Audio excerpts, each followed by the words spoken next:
I will now call the participants to the first panel from lab to startups. Turn your research into a startup adventure. Ralf Stuber, sorry for the pronunciation, Vincent Marichiez, Marius Bierdel, and Delphine Felder-Flesch. I have something to tell you. Please put off your badges and speak loud and clear in the microphone with the microphone right on your chin, like me. Yeah, I had to tell you. Thank you. The stage is yours. Have a good panel. First of all, thank you, Simon, for the nice introduction. My name is Ralf. Hello and good morning. I'm part of the KIT Gründerschmiede, and today I'd like to welcome you to our talk, From Lab to Startups, Turn Your Research into a Startup Adventure. We have 3 startups from different countries. We have 2 from the beautiful city of Strasbourg, French, and 1 from Germany, from Freiburg. We have Delphine from Superbranch, we have Vincent from Q-Fluids, and we have Chris from Interstellar. I hope I pronounced it right. We will start with a short introduction of the teams, with a short pitch of each one. I think 2 minutes will be fine. I hope it goes well. And we will start latest first with Delphine from Superbranch. Delphine, please tell us about your startup. Okay. Thank you, Ralf. So good morning, everybody. So I'm Delphine Felder-Flesch. I am a research director at the French Center of Scientific Research. I'm 50, so far away from a student level, but I created the company 3 years ago. So my background is chemistry. I did a PhD in supramolecular organic chemistry here in Strasbourg, and then I went for a 2 years postdoc at the Polytechnic School in Zurich, Switzerland, and then came back in 2004 and then entered the CNRS. So Superbranch is a deep tech company, mix, in fact, between manufacturer, medtech and biotech, because we have several products. And in fact, it's devoted to producing and developing magnetic and nanomaterials, nanoparticles, as tools for diagnostic, meaning combining diagnostic and therapeutic abilities in one object. And the purpose is to treat cancer, but also to use these molecules as cell therapy trackers. So they can be used, for example, to highlight stem cell therapies or to follow CAR T cell therapies in immuno-oncology. So what I can say also is that Superbranch is located here in Strasbourg. We are still hosted in the premises of the CNRS. And next month we will move here in the campus at ISIS. Perfect, thanks a lot. So next will be Vincent of Q-Fluids.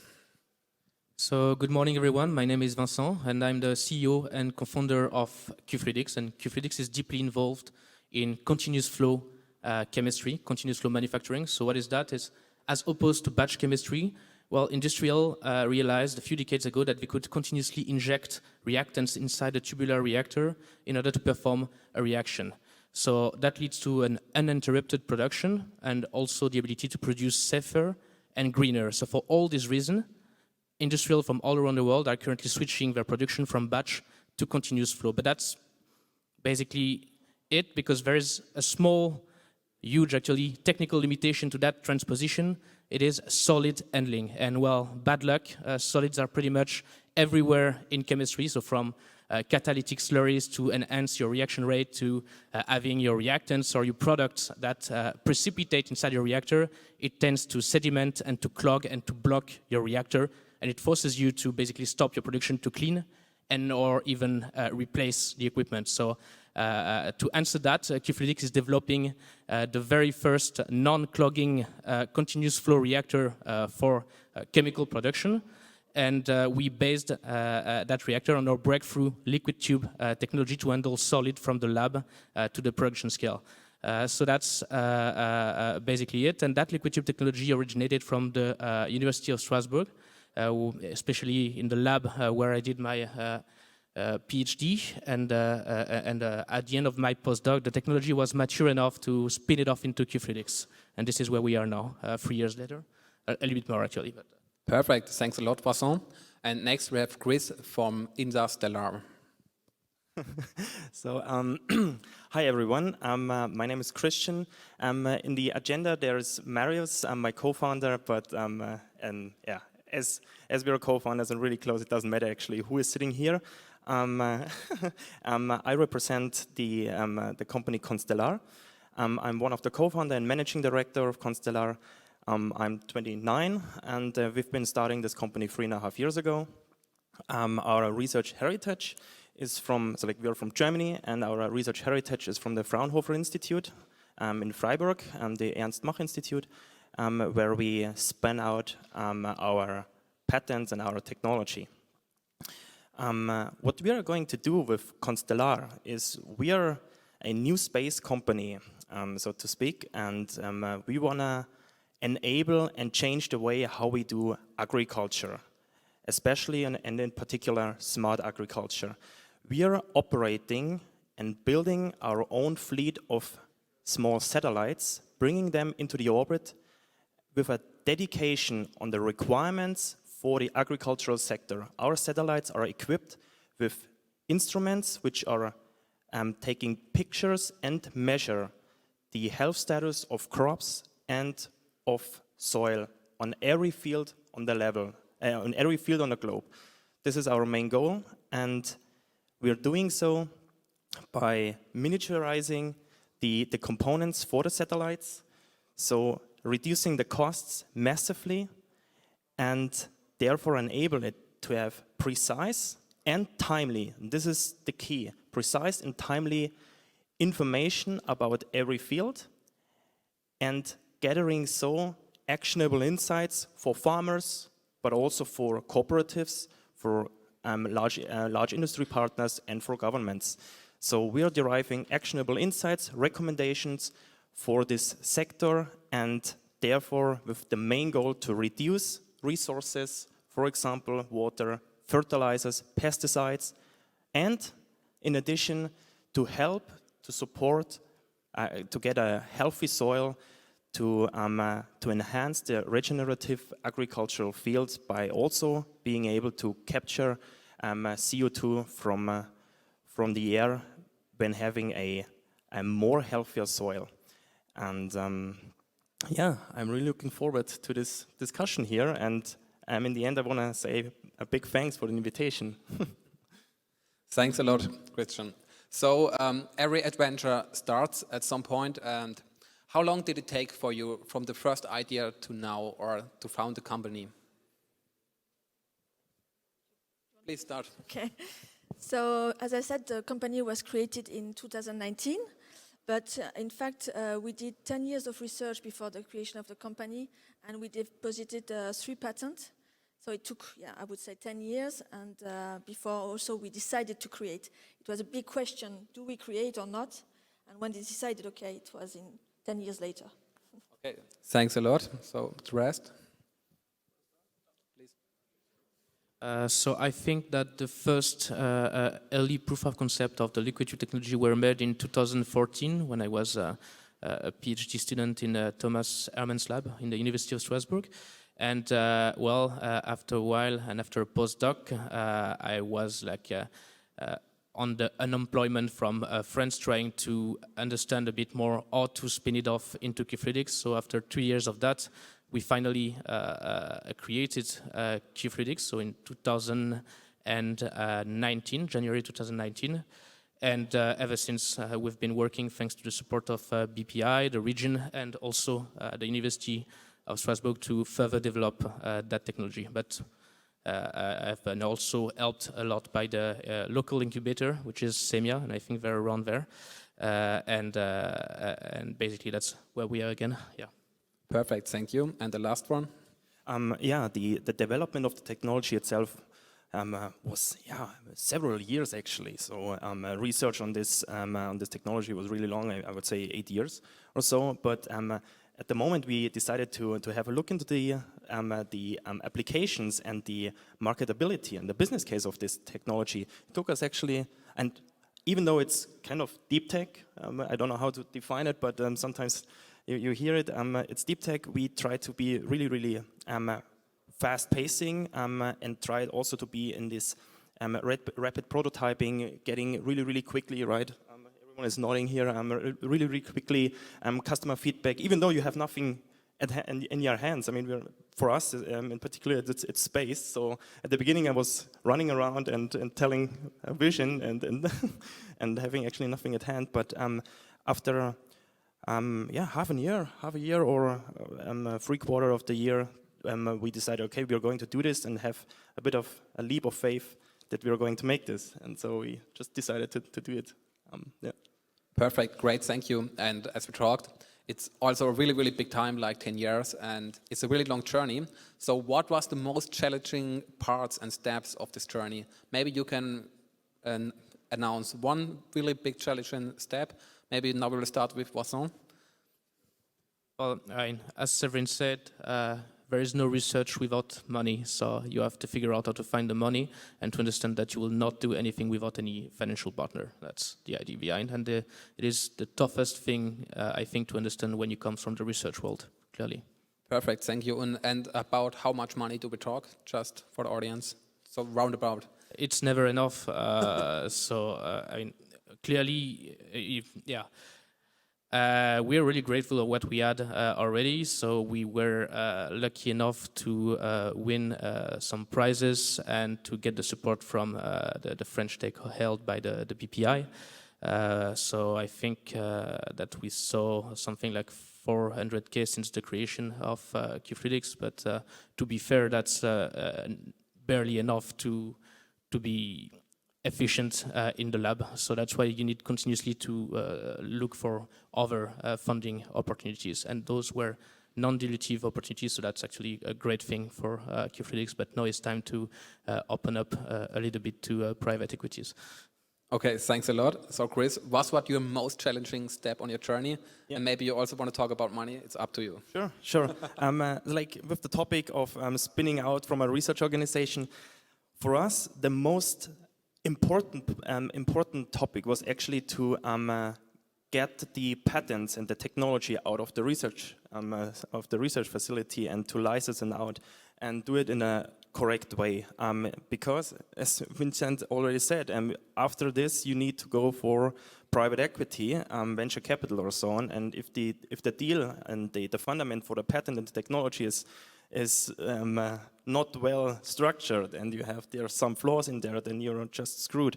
And it took us a year actually to get the contracts in a way that it's suitable for both parties. And this, I would say, was the most challenging part, because just imagine you're dealing and negotiating with lawyers not from your mother institute, but rather from the central, the headquarter, and you're facing these lawyers who are having other interests in mind. So this was what I say, really, really tough. Thanks a lot. So please. So I must admit I had to face several challenges. And the first one was to decide to create, in fact. As a scientist, it was a big decision. And it took a lot of time to decide, okay, I go for it. And then once you go for it, what is a challenge for me, I think it's building the team. Because, even if you have co-founder, most of my colleagues wanted to stay at the CNRS, then you have to build up a new team, and this is not easy. So, I would say, and as Vincent said, of course, money is a challenge, raising fund. Maybe not at the beginning, because we have many innovation funding program in France from the BPI, from the CNRS, also from the universities. But then the next step, when you start to raise seed funding or Series A, equity funding is not an easy task, yes, of course. Okay, thanks a lot. So we have different points, like the IP, like funding, like finding a team. Maybe let's talk about funding. You also told us you used some programs from the university. Maybe we have here two different ecosystems. We have Germany and we have France. Maybe which programs did you use during your journey? Maybe we can talk shortly about this. I think we'll start with Germany now. So, especially at the beginning. Yes, I agree with it. Especially really in the beginning, in the early stage, there are a lot of opportunities to get funding. And like, just to have a number in mind, so like between 10,000 and 100,000 K, as like 100,000 euros. This is not easy, but you can get this leap and this step towards the large amounts to finance assets, to finance your team, and so on. This is the tough part to really get into it. In Germany, we were quite lucky. We had the chance to apply for the Exist program. It's a German subsidized program which is helping you to transfer your IP from a research organization towards applied for the market. It gave us the how do I say, it was fantastic, this program. Still, I must say, every program and every grant comes with its flaws, and it's free money, kind of, but it's also not free money, and it can slow down the whole process because of certain things. Just to mention one, this program, even though it should enhance the way that you get to the market and bring your technology out of the market, in the contract it says, really quite officially, you're not allowed to commercialize your idea. What makes no sense in my my understanding, but Absolutely, yeah. So this was fantastic actually to start with. Okay, thanks a lot. So next will be Delphine. So we mainly benefited at the beginning from funding led by the CNRS. So what is called pré-maturation, which is a program devoted to the validation of the first proof of concept, or if you need to do a scale-up of your production, and this is full subvention. So it's really helping a lot at the beginning. When you deposit your patent, you have a good idea, you want to validate more before creating the company, then you have this help from the CNRS. Perfect. And Vincent?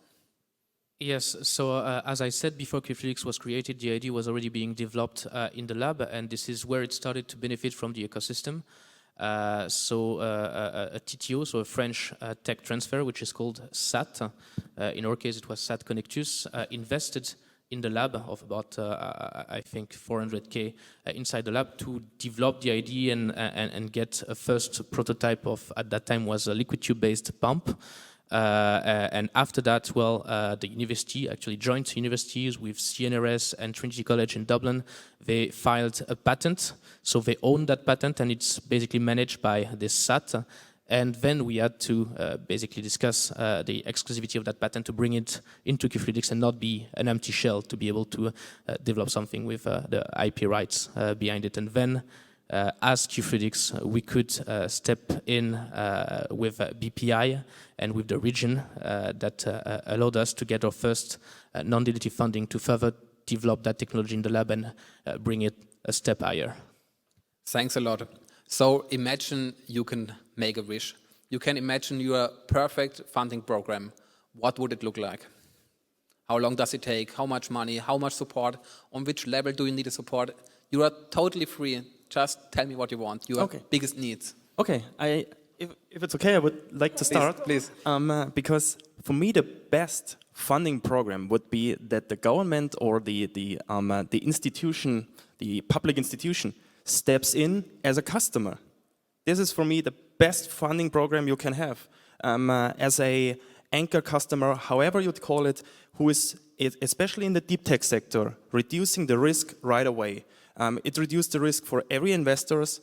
You can show already market traction, and it's, I would say, stable money, right? So this is like, if I had a wish, then I would say, okay, guys, step into it. Don't give us grants. I don't care about the grants, actually. Give us the opportunity to generate revenue right away, and step in with a pre-contract maybe already before our risky and heavy assets are in operation. This is what I would wish. Okay, perfect. Thanks a lot. That's a really interesting opinion. So maybe, Vincent, what's your wish if you can make the perfect program?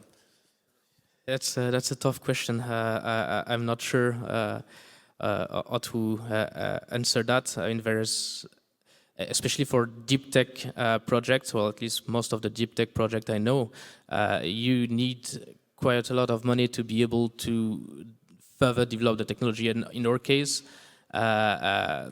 I think that at first we needed a second maturation of the technology to, again, bring it up a step further.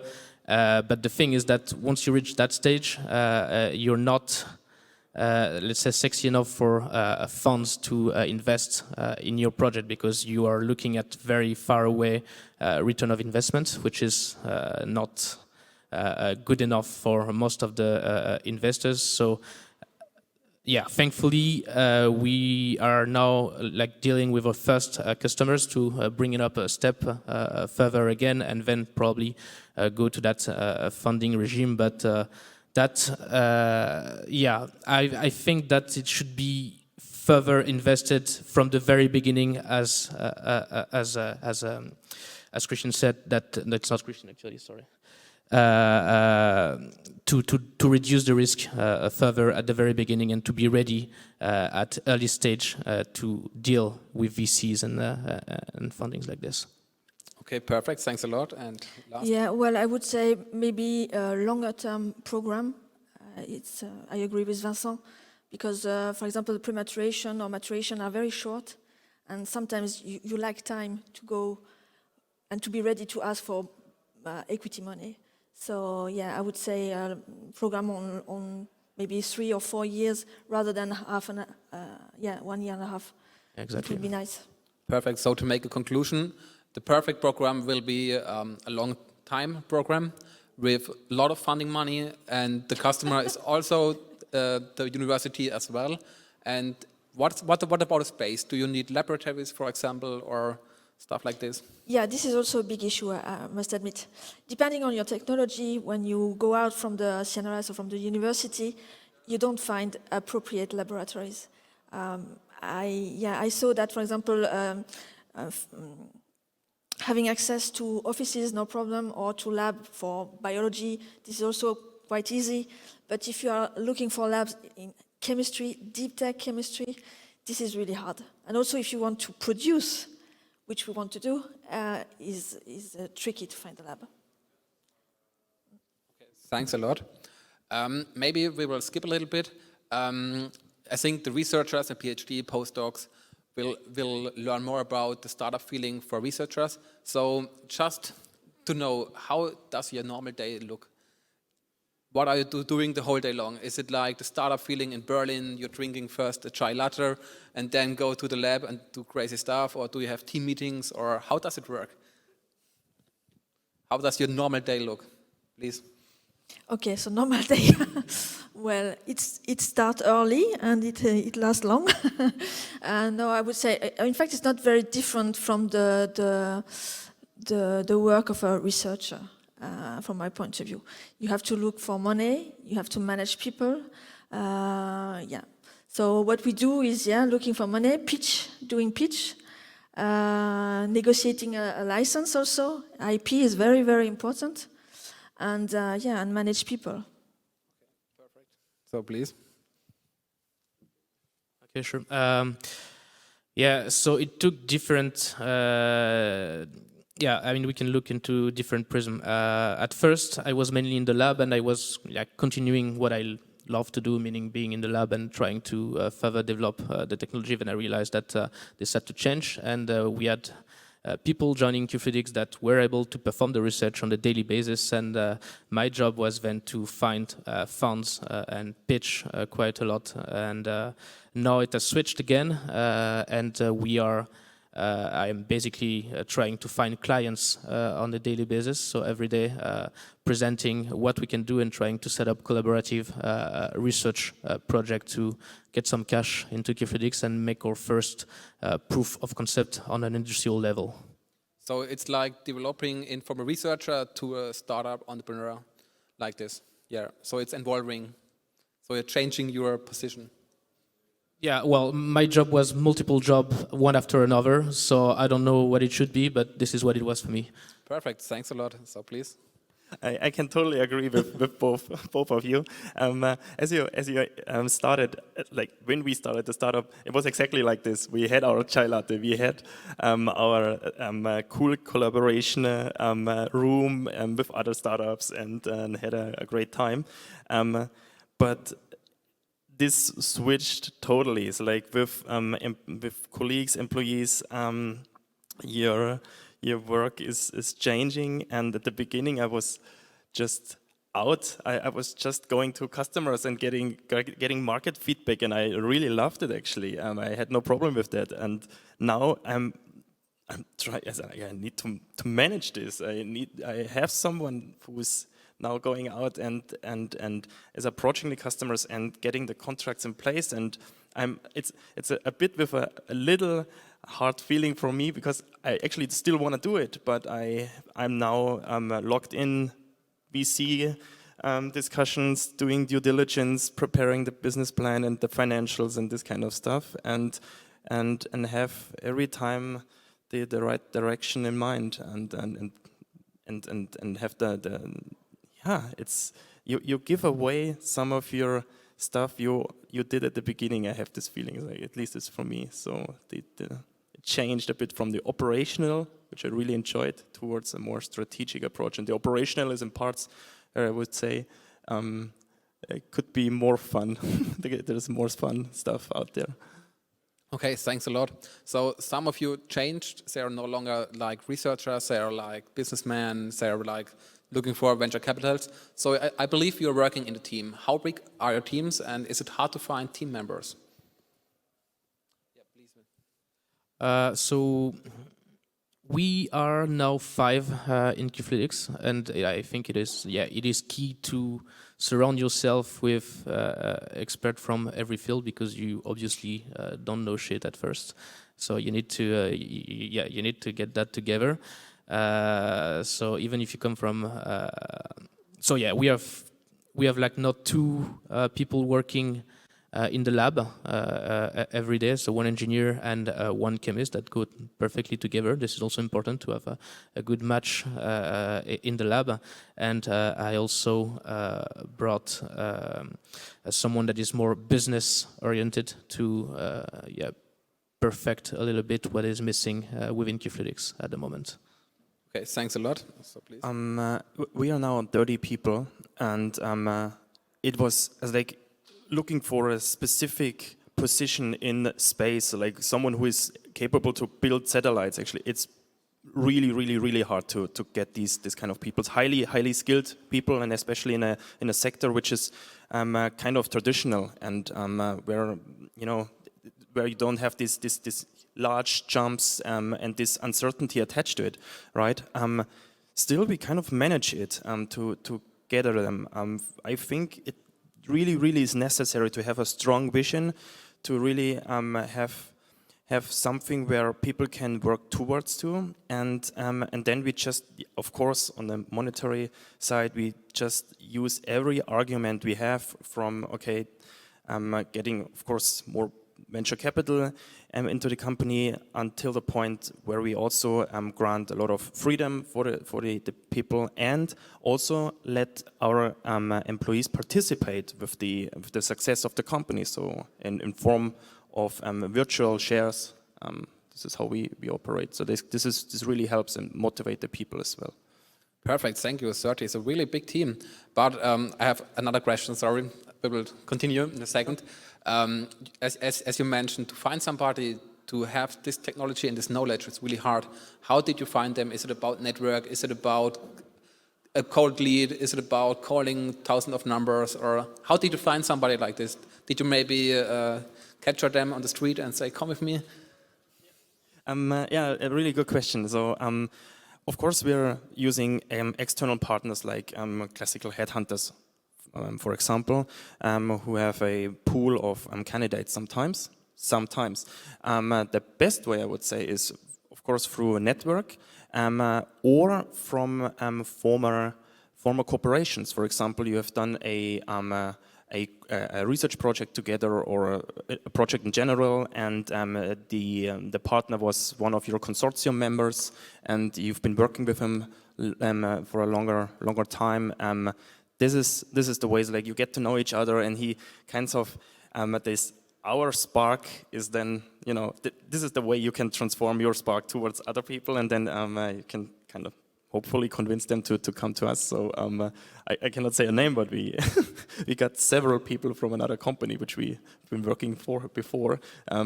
So we need to be a bit careful about this as well. But yeah, it's about getting in touch with the people and light up the fire, kind of.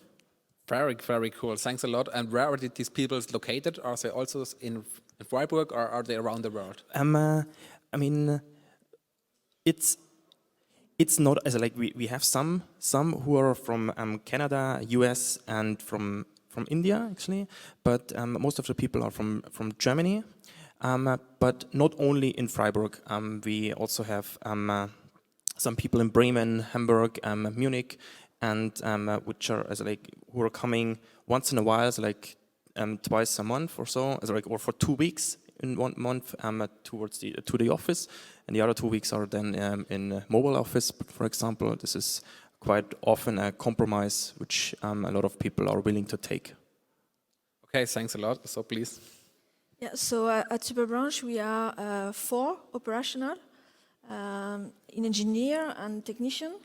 And then we have also scientific advisory board made of worldwide known researchers from US and also from Sweden. And we have also external advisors related to strategic partnerships or regulatory affairs. And why are these external? Because we don't have the money to employ them inside the company. So we started like that. Meaning having those people, external advisor, but they are located in Germany and in Switzerland, so quite close. And that's the whole team. Okay, as you already told, it was hard to you to convince researchers to go in your startup because maybe it's out of the comfort zone. So how did you convince your other 3 members to join your team? Well, one of the team is a former PhD student who did his PhD with me and another colleague. Then to find I would say to find the engineer and the possible PhD within the company is not difficult, but to say to a well-established CNRS researcher, okay, quit your CNRS position and jump into the company and the business creation. Okay, this is still really tricky to do. But we have many advantages. I mean, the CNRS helps you to do it, but still there are very few people doing it. Okay, thanks a lot. So now we talked about the people. I think we'll talk also about the IP, the intellectual property. How many patents do you have and where are they? Are they in the company? Are they in corporation? Are they at the university, at your partner, at your funding program? Who owns the IP and how many patents do you have? Would you like to start, Vincent? Sure. So as I said, the universities that were involved at first in the maturation project, they own that IP that is managed by SAT, so that's the French TTO. And then we get an exclusive license of that technology in order to further develop it. So we do a lot in-house, or at least we try, and thankfully we have patent attorneys that are there to ask us to stop a bit and let them do the stuff, because obviously we lack some knowledge. But patent attorneys, they are very used already to the technology in our case, because they were already partners from the SAT, so it was just shifting from SAT to us. So I mean, they're a really good person to talk to on a daily basis when you have IP contract to deal with clients, for example, or just, for example, to transfer the license from the SAT to the company. Okay, so to sum it up, your company doesn't own the IP, the patent, the partner does, and you have exclusive license to use it. Absolutely. Yeah. Okay. Interesting as well, because as Chris mentioned, it was hard to get the IP. Do you believe there is an advantage that the partner has the IP and not your company? We can. So QFredix is actually an actor that will give value to that IP in the future years. That's how we see it. So we get exclusive license. We can make business out of it. But yes, universities will always have some return of investment if everything goes well, of course. So we are actors of that trend, basically. Okay. Thanks a lot. So next is Chris. So like the patents we have are exclusively licensed to us as well. We had two patents in place. I must still say the IP is for getting funding extremely important, and that it's the case that it's exclusively is a prerequisite actually that you can further progress. Of course, we're trying to we're constantly on the way to generate our own IP, but we're still not completely sure if we really go this official way of patent it, and sometimes it makes more sense to just have the know-how and just go on. As a fundament, it's important, but it's not always black and white to say, oh, okay, I have a new idea, now I have to patent this, because it's also an administrative overhead you're going, and it's not such an easy way. But so like to your question, it definitely helps to have patents in your company, and at least exclusively licensed to you. And how long does this contracts go? Like, if you have the exclusive rights, is there an endpoint, like 10 years, 50 years, or is it for the whole time, forever? It's limited. It's limited, but with a time scale where we say, okay, we feel really comfortable with, and that we are pretty sure that until a certain point we will not need it anymore. Okay, perfect. So please. Yeah, so it's just like same case as Vincent. In fact, we negotiated an exclusive worldwide license of CNRS and University of Strasbourg and a French hospital in Lyon patent. And so we have this one. And last month we deposited new patent, this time fully CNRS, fully super branch, sorry. Yeah, and this is really important, yes.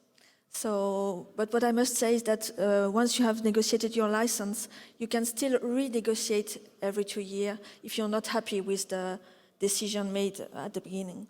So, yeah, it's quite okay to have this kind of license. Okay, perfect. Thanks a lot for the insights. So we're going to the last 5 minutes. If you could tell a researcher, a PhD, a student that working on his research, can you give him any advice, any tips, any motivation, how to be a startup researcher, how to transfer the research into a startup adventure? So maybe we'll start this time ladies first. Yeah, okay. Well, I would say, as I said, I am far away from a student now, but what I can say is maybe the most important would be to believe in his own skills and abilities, but to be very humble and to be able to listen to people. That's for sure. So, as I said to, I don't know who, but maybe my colleague in the CNRS, my favorite motto is the following one. Leaders who don't listen will eventually be surrounded by people who have nothing to say. So, yeah, believe in your skills, but really listen to everybody who gives you advice. Perfect, thanks a lot. So next, please. Yeah, I totally agree here. And I would say,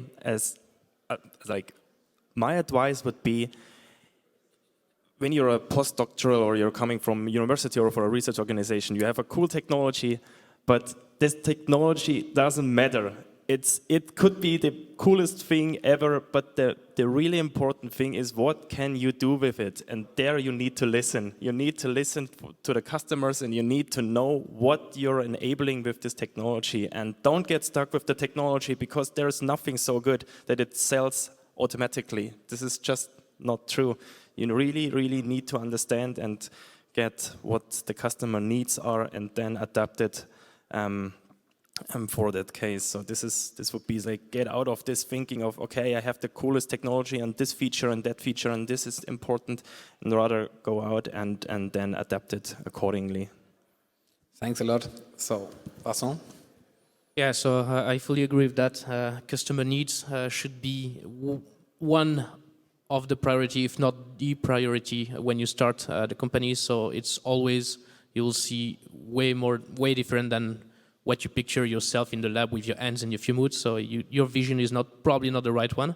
You have to confront your ideas and your technologies to the market in order to be fully ensured that you are answering needs, to actual industrial needs, and that you will meet your clients. But if I had anything to say to a student that is about to commit into a startup, is that just go for it. I mean, it's probably not the easiest path for a researcher, but at least getting to see a technology that you had in your hand as a baby into a fume hood, growing up into something from an idea to prototypes and to something that is actually used by people. This is something that is priceless, I think.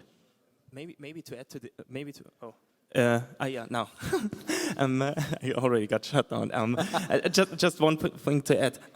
Yes, like with the customer needs and everything, that's fine, but also being bold to go into the vision, right? Because sometimes the customers don't know what they will need in the future, right? And maybe you know it, or at least you think you know it. And this is maybe this part of this leap of faith and the innovation we're going, right? So like this is this uncertainty, which is kind of tense and intense, but it's also the fun part, kind of. So of course, customers like definitely market, being close to the market, but kind of this one edge before and this one step where I say, okay, I see you in the future there. And this is, I think, also part of deep tech, which you should have in mind.